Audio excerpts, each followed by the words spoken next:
Selamat petang, salam sejahtera. Terima kasih karena bersama dengan saya di Naziling Unity Channel. Tun Mahathir sekali lagi melakukan tindakan yang paling luar biasa.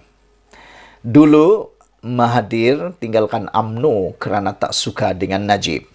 Selepas tu Mahathir dipecat daripada Parti Bersatu kerana mereka bertelagah dengan Muhyiddin berkaitan dengan Parti Bersatu. Akhirnya Mahathir tubuhkan Pejuang. Keluar lagi daripada Parti Pejuang kerana beberapa isu yang juga mengaitkan kepimpinan. Selepas itu, beliau bersama lagi dengan parti tertentu dan mula pula menubuhkan proklamasi orang Melayu. Mahathir hari ini membuat tindakan yang paling mengejutkan. Parti yang selama ini beliau sangkal, parti yang selama ini beliau kutuk, parti yang selama ini beliau kata parti yang macam-macam lah, dengan dakwaan yang macam-macam, ada yang pedas, ada yang sakit, ada yang memalukan dan sebagainya. Pemimpin-pemimpin di parti itu dia macam-macam dia pergi dakwah. Akhirnya Mahathir sendiri muncul di pentas PAS, mahu PN sapu bersih dalam PRN. Ini satu kejutan besar dan kita sudah dapat melihat siapa Mahathir yang sebenar-benarnya. Dia mahu bersama dengan parti tertentu kerana dia mahu dilihat berpengaruh dan berguna di parti tersebut. Kalau dia bersama dengan mana-mana parti yang lain, beliau tidak lagi dilihat relevan. Tapi oleh kerana beliau seakan-akan penting di dalam Perikatan Nasional, dia bersamalah dalam Perikatan Nasional. Tapi sejauh mana Mahathir dapat menjadi tonik kemenangan kepada Perikatan Nasional, seperti mana beliau menjadi tonik dalam Pakatan Harapan pada tahun 2018, kita pun tak dapat pastikan. Namun dari segi pemerhatian saya sebagai pemerhati politik bebas, saya fikir kehadiran Mahathir di dalam Parti Perikatan Nasional sebenarnya tidaklah memberi kesan yang besar kerana para pengikut Mahathir yang sebelum ini menyokong beliau kelihatan tidak akan mengikut Mahathir menyertai PAS, menyertai Parti Bersatu atau menyertai mana-mana pakatan dalam Perikatan Nasional. Kerana mereka dah tahu dan mereka sebenarnya tidak sehaluan dengan Perikatan Nasional. Jadi, siapa yang dibawa oleh Mahathir untuk menyertai, untuk menyokong Perikatan Nasional? Jangan-jangan para penyokong tegar Mahathir Mohamad akan dapat melihat bahawa Mahathir Mohamad sebenarnya berpolitik atas agenda sendiri dan menyokong pula Pakatan Harapan. Bagi Anwar Ibrahim, dia tidak akan takut dengan apa yang Mahathir lakukan ini.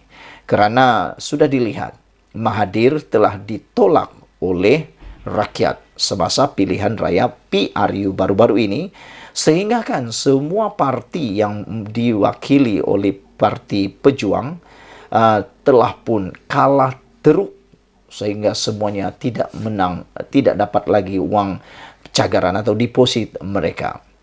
Jadi saya fikir walaupun Mahathir mahu PN sapu bersih, itu mungkin angan-angan yang matjenin semata-mata.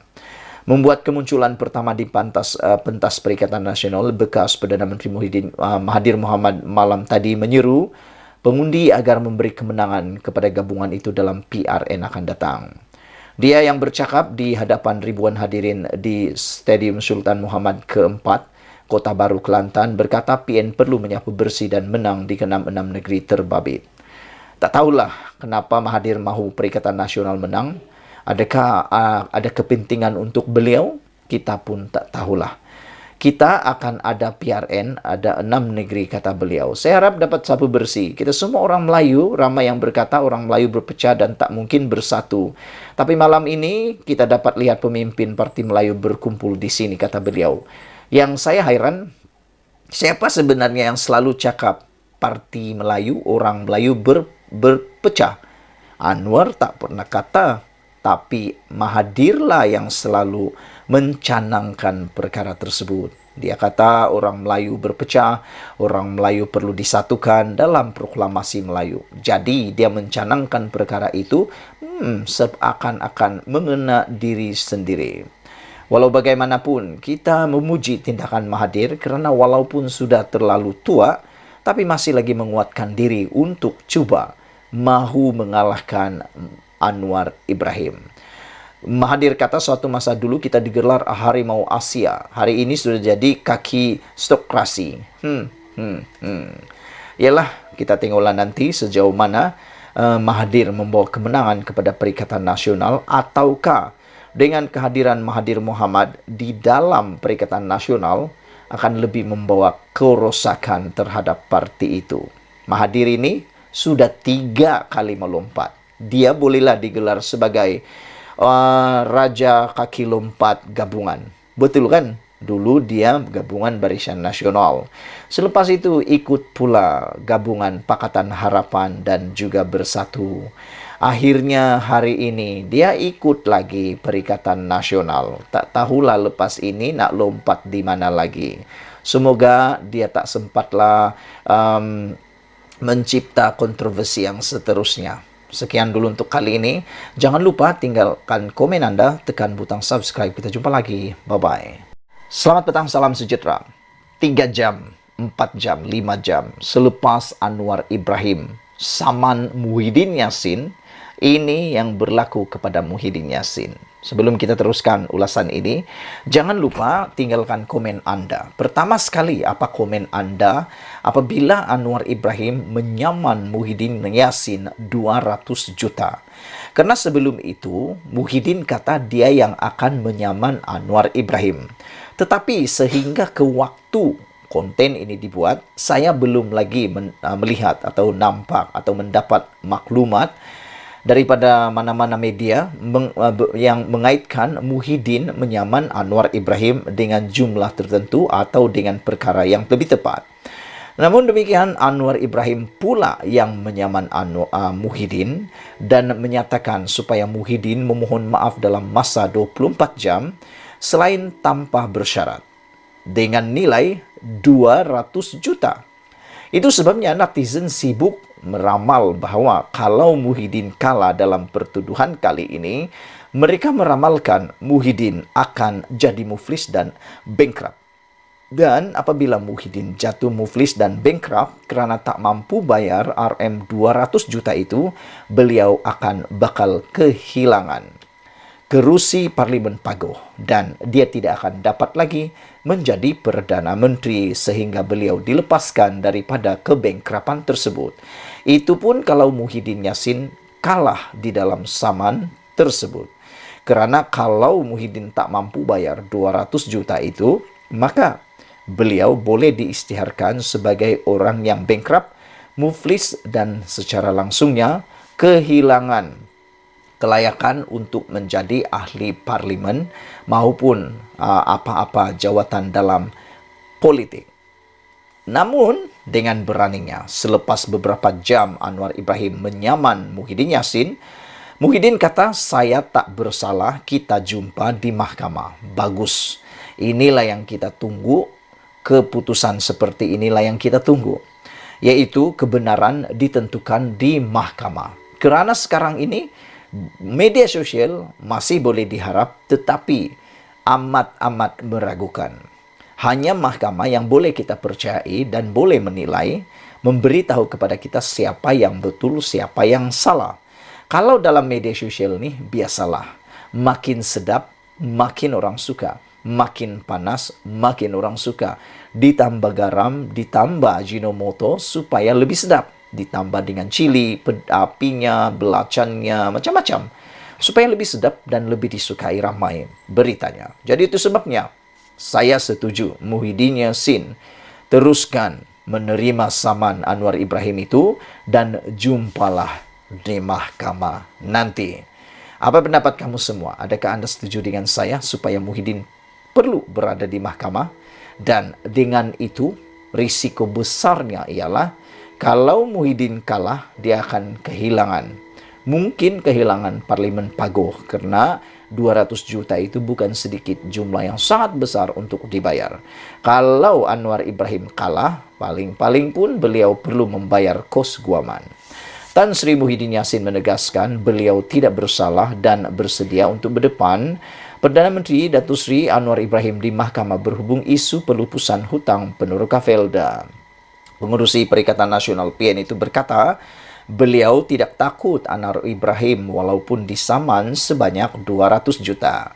Hari ini saya dapat berita Anwar Ibrahim saman saya 200 juta. Tidak lain tidak bukan, ia membabitkan isu Ponoroka Felda. Kata Muhyiddin, saya tidak gentar berdepan Anwar, tidak mengapa. Biar kita pergi mahkamah karena saya tidak bersalah, kata beliau. Terdahulu, Anwar menuntut Muhyiddin meminta maaf dan membayar pampasan 200 juta kerana menjejaskan reputasi beliau berhubung dakwaan fitnah membabitkan isu pelupusan hutang Ponoroka Felda. Melalui jawapan terhadap surat tuntutan Muhyiddin menerusi firma guamannya, SN Nair and Partners menyatakan Anwar akan memulakan tindakan undang-undang terhadap bekas Perdana Menteri itu jika tidak menerima apa-apa maklum balas yang memuaskan dalam tempoh 24 jam daripada tarik surat jawapan berkenaan. Surat jawapan terbabit dialamatkan kepada firma guaman Tuan Rosli Dahlan Sravenan Partnership yang mewakili Muhyiddin. Mengulas lanjut, Muhyiddin turut menegaskan Anwar tidak faham untuk membezakan antara penghapusan hutang dan suku. Tak tahulah siapa yang tak faham di sini, adakah Muhyiddin ataupun Anwar Ibrahim. Kita tunggulah nanti. Siapa yang tak faham dan siapa yang salah, kita tunggu di mahkamah. Sekian dulu untuk kali ini. Jangan lupa tinggalkan komen Anda. Bye-bye. Selamat petang, salam sejahtera. Terima kasih kerana bersama dengan saya di Nazilin Unity Channel. Ini keputusan daripada mahkamah yang menggemparkan Muhyiddin Yassin dan tentunya parti di bawah pimpinan Muhyiddin Yassin, yaitu Parti Bersatu. Keputusan di mahkamah ini adalah keputusan muktamad yang paling mengecewakan Muhyiddin, Bersatu, dan tentunya orang yang kena tuduh, yaitu OKT, yaitu Wan Saiful Wanjan. Apabila beliau gagal mengenepikan kes rasuah RM6.9 juta. Bayangkan, beliau kalah di mahkamah dalam permohonan untuk mengenepikan dua pertuduhan rasuah 6.9 juta. Bravo, bravo, bravo. Tahniah kepada Mahkamah Malaysia kerana tidak mudah terpedaya ataupun tidak memberikan keputusan yang sebaliknya. Bekas Ketua Penerangan Bersatu, Datuk Wan Saiful Wanjan, gagal dalam permohonannya untuk mengenepikan dua pertuduhan rasuah RM6.9 juta membabitkan program Jana Wibawa ataupun Jana Ekonomi Pemerkasaan Kontraktor Bumiputra Berwibawa, Jana Wibawa, di Mahkamah Session di sini pada Jumaat. Ini makna apa? Hakim-hakim yang mendengar permohonan tersebut dapat melihat bahawa pertuduhan ini mempunyai asas dan tidak boleh dibatalkan. Apa yang dilihat oleh hakim ialah kes ini kukuh dan mempunyai jalan cerita dan ada kes yang kukuh. Jadi tidak akan dibebaskan atau diketepikan.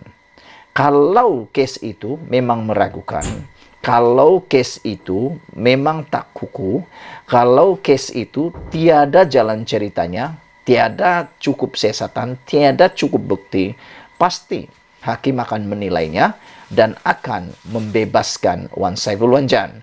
Namun oleh kerana ada kes yang kukuh, ada bukti-bukti mungkin yang telah ditunjukkan dan menunjukkan ada ciri-ciri, ada perkara yang perlu dibicarakan, maka itu sebabnya Wan Saiful Wanjan gagal di dalam permohonan beliau untuk mengenepikan dua pertuduhan rasuah RM6.9 juta ini.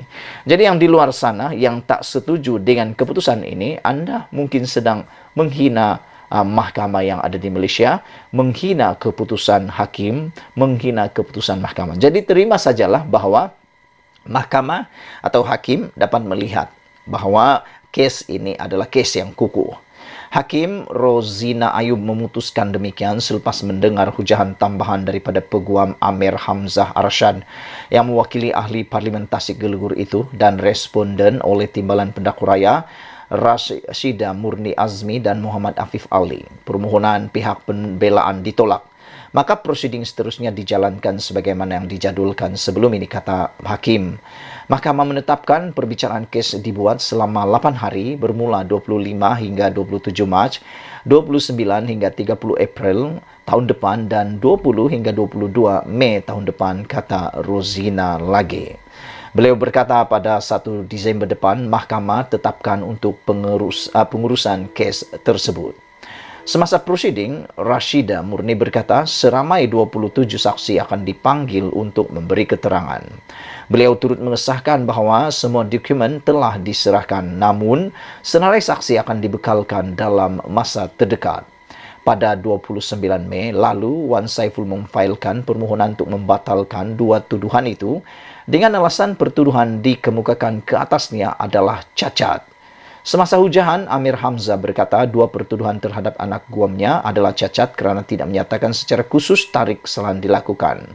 Ia hanya menyebut sekitar bulan tertentu tanpa mengemukakan butiran yang lengkap bagi kesalahan yang dipertuduhkan terhadap anak guam saya, kata beliau. Pada peringkat ini, kami tidak memohon anak guam dibebaskan dari pertuduhan, tetapi mahkamah mempunyai kuasa untuk meneliti sama ada pertuduhan itu teratur mengikut peraturan dalam KTJ. Bagaimanapun, Rashida berkata kedua-dua pertuduhan berkenaan tidak cacat. Sebaliknya jelas dan boleh difahami. Seksyen 153 Kanun Tata Cara Jenayah KTJ menyatakan tarikh dan masa hendaklah dinyatakan dalam pertuduhan. Bagi pertuduhan pertama, masa telah dinyatakan iaitu sekitar April 2022. Manakala pertuduhan kedua, masa dinyatakan Julai hingga September, katanya. Beliau berkata pihak pembelaan juga telah dibekalkan dengan dokumen serta notis yang mencukupi bagi membolehkan mereka menyediakan pembelaan. Selain itu, Rashida Murni berkata permohonan tertuduh adalah tidak berasas dan pramatang kerana saksi-saksi pendakwaan masih belum memberikan keterangan. Mengikut pertuduhan, Wan Saiful Wanjan didakwa meminta suapan wang daripada Lian Tan Chuan sebagai dorongan untuk membantu syarikat Nepturis Sdn Bhd mendapatkan projek Central Spine Road serti ke persembahan Lebuh Raya Pantai Timur daripada kerajaan Malaysia secara praklayakan yang jumlah keseluruhannya RM232 juta. Wan Saiful juga dituduh menerima bagi dirinya suapan wang tunai berjumlah RM6.9 juta melalui akaun CIMB Bank Berhad milik syarikatnya, iaitu WSA Advisory Group Sdn Bhd daripada akaun Maybank Islamic Berhad milik syarikat Nepturis Sdn Bhd sebagai upah membantu syarikat Nepturis mendapatkan surat setuju terima bagi projek itu. Beliau didakwa melakukan kedua-dua perbuatan itu di Royal Lake Club, Taman Tasik Perdana di sini pada April 2022 dan di CIMB Bank Berhad, Cawangan Bukit Tunku, Taman Tunku, Bukit Tunku di sini pada 8 Julai 2022 hingga 30 September tahun 2022. Sekian dulu untuk kali ini, ikuti terus ulasan selepas ini. Selamat petang, salam sejahtera, terima kasih karena bersama dengan saya di Nazlin Unity Channel. Ini satu pendedahan yang paling mengejutkan sekali hari ini kepada Malaysia. Isu berkaitan dengan hutang Felda 8.3 bilion yang telah diselesaikan oleh pentadbiran Anwar Ibrahim yang turut dikatakan oleh Muhyiddin dia pun selesaikan. Akhirnya ini pendedahan terkini yang anda wajib share kepada semua orang dan pastinya ia akan menggentarkan lagi Muhyiddin Yassin. Hari ini daripada Harapan Daily menulis Setiausaha Sulit Kementerian ataupun bekas Ketua Setiausaha Sulit KSUSK kepada Tan Sri Muhyiddin Yassin, Datuk Marzuki Muhammad mengakui bekas Perdana Menteri itu tidak sempat menyediakan geran tahunan kepada Felda selepas melupuskan hutang peneroka. Saudara-saudara sekalian, dengan ini SUSK mengaku kesilapan Muhyiddin lupa bagi duit kepada Felda. Ini satu pendedahan yang luar biasa dan anda pasti juga tertarik dengannya. Dengan kata lain, beliau berkata, bekas Ketua Setiausaha Sulit kepada Tan Sri Muhyiddin Yassin ini berkata, beliau mengakui bekas Perdana Menteri itu tidak sempat menyediakan geran tahunan kepada Felda. Dia orang kata Tan Sri Muhyiddin Yassin tak sign geran untuk Felda sebanyak RM990 juta setahun. Itulah kesilapan Tan Sri Muhyiddin Yassin, kata beliau. Lupus hutang peneroka tapi tak bagi duit kepada Felda. Ini satu pendedahan yang menarik perhatian kita semua.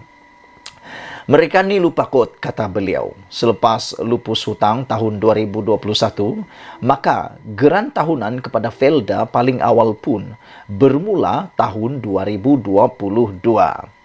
Muhyiddin terpaksa berhenti pada tahun 2021 sebab digoncang oleh puak-puak depa.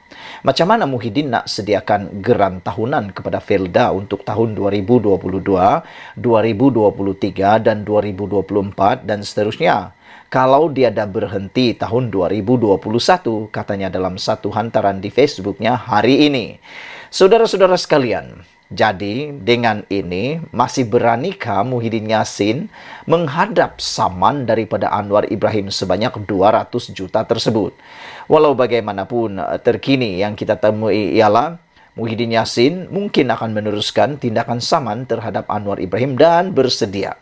Beliau kata dia tidak akan takut untuk bersedia menghadapi tuduhan ataupun saman fitnah 200 juta daripada Anwar Ibrahim. Walaupun dengan pengakuan SUSK ini, ianya kelihatan seakan-akan menyebelahi Anwar Ibrahim. Dan menarik lagi, Muhyiddin pada waktu itu bukan Menteri Keuangan. Marzuki juga memberikan alasan Muhyiddin bukan Menteri Keuangan untuk menandatangani surat memberikan wang kepada Felda. Katanya, bukan Muhyiddin sepatutnya menyediakan keuangan untuk Felda, tetapi Menteri Keuangan. Satu lagi, yang nak sediakan geran tahunan kepada Felda ini ialah Kementerian Keuangan. Tan Sri Muhyiddin Yassin, Menteri Keuangan ke? Soal beliau lagi. Yang ini saya kena ulas sikit mengenai akta fungsi menteri katanya. Di bawah akta ini katanya setiap menteri ada bidang kuasa masing-masing. Perdana Menteri tak ada kuasa untuk buat apa-apa perkara yang berada di bawah bidang kuasa Menteri Keuangan. Apalagi nak sign dokumen yang sepatutnya Menteri Keuangan sign, katanya lagi. Ini bermaksud apa yang berlaku lebih mengejutkan kita. Rupa-rupanya memang betul Muhyiddin tak lagi sign. Dan itu bukan hak beliau untuk menyain. Jadi saudara, dengan pengakuan ini, pada pendapat Anda, ada peluangkah Muhyiddin Yassin untuk menang saman terhadap Anwar Ibrahim sebanyak 200 juta tersebut? Pada pandangan saya, dengan sudut pengakuan ini, kita dapat melihat serba sedikit sedang berat sebelah kepada Anwar Ibrahim, sedang menyebelahi Anwar Ibrahim. Adakah perkara ini akan berakhir dengan perbincangan di luar mahkamah atau sebaliknya? Kita pun tak tahu. Yang pentingnya pengakuan Datuk Marzuki Muhammad ini, beliau mengatakan Muhyiddin tidak sempat menyediakan geran tahunan dan dia kata itulah kesilapan Tan Sri Muhyiddin Yassin. Lupus hutang peneroka tapi tak bagi duit kepada Felda. Diorang kata Muhyiddin tak sign geran untuk Felda sebanyak 990 juta setahun. Itulah kesilapan Tan Sri Muhyiddin Yassin. Kata beliau lagi, mereka lupa kod selepas lupus hutang tahun 2021. Maka, geran tahunan kepada Felda paling awal pun bermula pada tahun 2022. Bukan salah Anwar Ibrahim, tapi mungkin salah mereka yang bersekongkol sehingga jatuh dan jatuh lagi kerajaan. Sekian dulu, ikuti terus ulasan selepas ini. Selamat malam, salam sejahtera, terima kasih karena bersama dengan saya di Nazilin Unity Channel. Sanusi sepatutnya tidak bertanding dalam PRN akan datang ini dan dia diarah supaya tidak bertanding lagi. Namun demikian, karena keputusan demi keputusan daripada PAS yang mengatakan beliau tetap akan dibuat menjadi calon, maka sebenarnya itu merugikan PAS. Sanusi berpotensi didapati bersalah, memberinya kemenangan suatu pembaziran. Walaupun telah didakwa di mahkamah di bawah akta hasutan, selain bakal disiasat pula oleh SPRM berhubung isu Nadir Bumi, PAS dilaporkan tetap akan meletakkan Sanusi Madnor sebagai calon pada PRN akan datang ini. Namun, saudara-saudara sekalian yang mendengarkan ulasan kali ini, Anda harus share video ini kerana memberi undi kepada Sanusi, memberi kemenangan kepada Sanusi adalah satu pembaziran. Timbalan Presiden PAS, Tuan Ibrahim Tuan Man ketika dipetik berkata, Sanusi akan tetap diturunkan sebagai calon dalam PRN Kedah. Bahkan, kata beliau, Menteri Besar sementara itu setakat ini kekal sebagai taruhan utama dalam usaha PN, mempertahankan Kedah daripada dirampas pihak lawan. InsyaAllah sehingga kini beliau masih calon utama PAS, akan kekalkan beliau, kata beliau. Mengikut fakta, Kes mahkamah yang dihadapi Sanusi adalah amat serius kerana menyentuh hal paling sensitif dalam isu 3R, yaitu memperlekeh dan mempertikaikan kebijaksanaan raja-raja Melayu. Yang diperlekeh dan dipertikai itu pula bukan setakat seorang raja, tetapi dua orang raja, yaitu Sultan Selangor dalam hal melantik menteri besar yang di Pertuan Agong pula berkaitan titah penubuhan kerajaan perpaduan. Tidak pernah ada mana-mana pemimpin Melayu hanya didorong oleh kepentingan politik sanggup bersikap celupar serta biadab kepada dua raja sebagaimana Sanusi lakukan ini. Berdasarkan serius dan sensitifnya isu yang disentuh Sanusi, selain berdasarkan fakta dan logik akal, agak sukar sebenarnya untuk Sanusi terlepas daripada dikenakan hukuman atas kesalahan yang telah dilakukannya. Kedua-dua pertuduhan dikenakan terhadapnya ialah mengikut Seksyen 4 dalam kurungan 1 kurungan E Akta Hasutan 1948 dan boleh dihukum mengikut Seksyen 4 dalam kurungan 1 Akta Sama yang membawa hukuman denda sehingga RM5.000 atau penjara maksimum 3 tahun atau kedua-duanya jika sabit kesalahan.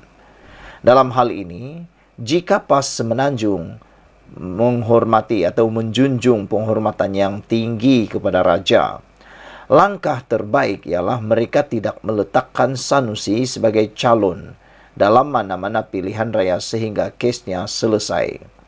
Membenarkan lagi Sanusi bertanding hanya mengundang risiko lebih tinggi.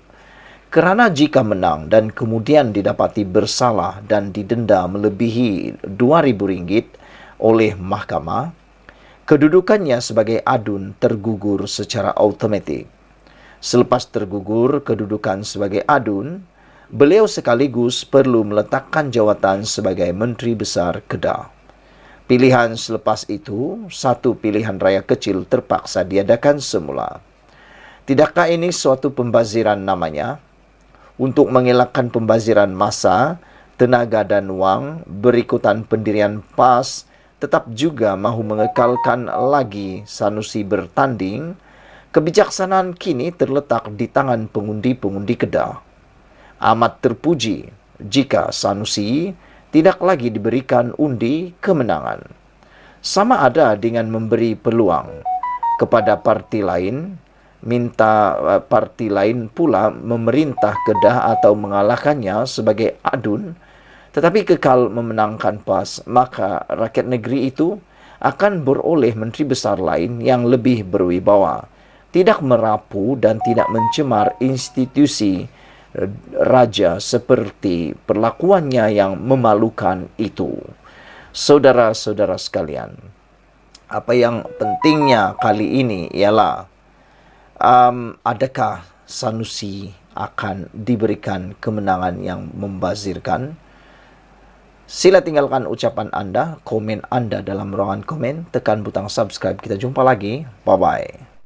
Selamat petang, salam sejahtera. Terima kasih karena bersama dengan saya di Nazlin Unity Channel. Petang ini, Sanusi putar belit dua kenyataan berbeza. Saudara-saudara sekalian, Angkatan Muda Harapan menyifatkan Menteri Besar Kedah, Datuk Seri Muhammad Sanusi Maknur, melakukan dua kesalahan nyata dan jelas berhubung kes menghina Sultan Selangor, Sultan Sharafuddin Idris Shah.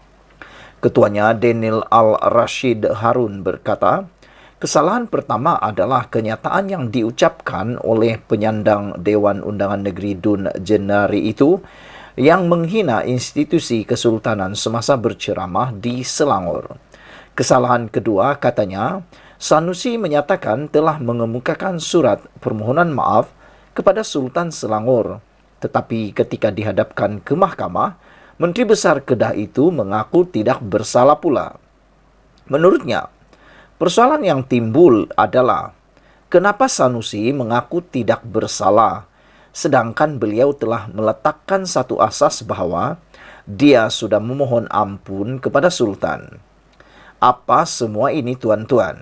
Kalau sudah mohon ampun, sepatutnya sudah dikira bersalah. Sebaliknya, Sanusi bertindak biadab sekali lagi di Mahkamah Sessions Selayang dengan mengaku tidak bersalah. Ini satu perkara yang kita semua, terutama anak-anak Selangor, tidak boleh terima. Katanya ketika berucap pada Himpunan Daulat Tuanku Pertahan Institusi Diraja yang dianjurkan Pemuda Barisan Nasional BN Selangor dan Pemuda Pakatan Harapan PH Selangor di Masjid Sultan Salahuddin Abdul Aziz Shah pada Jumaat. Perhimpunan tersebut disertai beberapa buah pertubuhan bukan kerajaan NGO Islam dan dihadiri lebih 100 penyokong.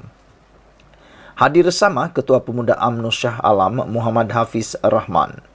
Mengulas lanjut, Daniel berkata, anak-anak Selangor mahukan Sanusi dihukum seadilnya dengan tindakan politik murahan dibuatnya. Tegasnya, rakyat Selangor menolak sekeras-kerasnya parti atau pemimpin politik sumbang yang gemar membuat tohmahan dan pertuduhan melulu. Malah menurutnya, cacian yang dilemparkan ke atas Sultan Selangor adalah satu perbuatan melampau. Sementara itu, Daniel berkata, satu memorandum akan dihantar ke Istana Shah Alam Shah pada Isnin ini bagi menyatakan sokongan penuh kepada Sultan Selangor. Katanya, memorandum itu akan ditandatangani oleh pemimpin parti politik dan NGO yang menjunjung kasih kepada institusi Kesultanan Selangor.